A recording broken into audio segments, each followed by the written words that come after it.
നമസ്കാരം. National broadcasting news ഇന്ത്യയിലേക്ക് സ്വാഗതം.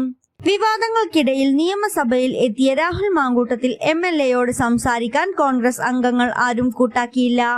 പ്രതിപക്ഷ നിരയുടെ അവസാന കസേരയും കഴിഞ്ഞാണ് രാഹുൽ ഇരുന്നത്. ലീഗ് MLAമാർ മാത്രമാണ് രാഹുലിനോട് സഭയിൽ കുശലാന്വേഷണം നടത്തിയത്. ഭരണപക്ഷത്തു നിന്നും ആരും പ്രതികരിച്ചില്ല. സഭയിലെത്തി കുറച്ചു സമയത്തിനുള്ളിൽ രാഹുലിന് പുറത്തു നിന്നൊരു കുറിപ്പ് ലഭിച്ചു. കുറിപ്പിന് മറുപടി നൽകിയതിനു പിന്നാലെ രാഹുൽ സഭ വിട്ടു പുറത്തേക്ക് പോകുകയായിരുന്നു. KPCC പ്രസിഡന്റ് സണ്ണി ജോസഫ് പുറത്തിറങ്ങി അകത്തു വന്നപ്പോഴാണ് കുറിപ്പ് ലഭിച്ചതും രാഹുൽ സഭ വിട്ടതും. കിളിമാനൂർ വട്ടപ്പാറയിൽ സ്കൂൾ ബസ് മറിഞ്ഞ് അപകടം. കിളിമാനൂർ പാപ്പാല വിദ്യാജ്യോതി ഇംഗ്ലീഷ് മീഡിയം സ്കൂളിലെ ബസ്സാണ് മറിഞ്ഞത്.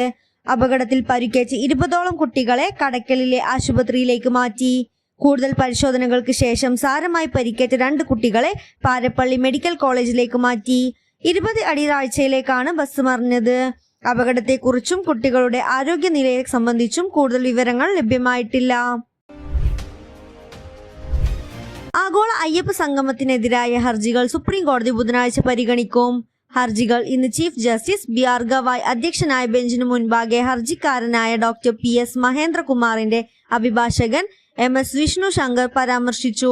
ശനിയാഴ്ചയാണ് പരിപാടിയെന്നും അതിനാൽ അടിയന്തരമായി വാദം കേൾക്കണമെന്നും വിഷ്ണു ശങ്കർ ആവശ്യം ഉന്നയിച്ചു.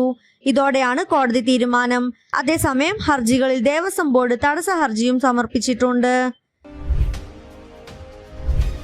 കൊച്ചി ശബരിമലയിലെ സ്വർണ്ണപ്പാളികളുടെ അറ്റകുറ്റപ്പണി നിയമാനുസൃതം തുടരാമെന്ന് ഹൈക്കോടതി.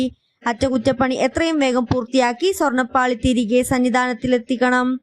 ശ്രീകോവിലിനോട് ചേർന്ന് ദ്വാരപാലക ശില്പത്തിൽ സ്വർണം പൊതിഞ്ഞതുമായി ബന്ധപ്പെട്ട രേഖകളും കോടതി പരിശോധിച്ചു. എത്ര സ്വർണം പൊതിഞ്ഞിട്ടുണ്ടെന്ന് രേഖകളിൽ നിന്ന് വ്യക്തമല്ലെന്ന് ഡിവിഷൻ ബെഞ്ച് നിരീക്ഷിച്ചു. മഹസർ രേഖയിലും സ്വർണം പൂശിയതുമായി ബന്ധപ്പെട്ട രേഖകളിലും വ്യത്യസ്ത വിവരങ്ങളാണുള്ളത്. 2009 ദ്വാരകപാലക ശില്പത്തിൽ സ്വർണം പൊതിഞ്ഞതായി രേഖകളിലുണ്ട്. എന്നാൽ 2019 സ്വർണ്ണപ്പാളികൾ കൈമാറിയതായി രേഖകളിലുണ്ട്. സ്വർണം പൂശുകയാണോ അതോ പൊതിയുകയാണോ ചെയ്തത് എന്നത് സംബന്ധിച്ച് വ്യക്തത വേണമെന്ന് കോടതി പറഞ്ഞു. കൂടുതൽ അപ്ഡേറ്റ്സിനായി കാത്തിരിക്കുക. National broadcasting news India.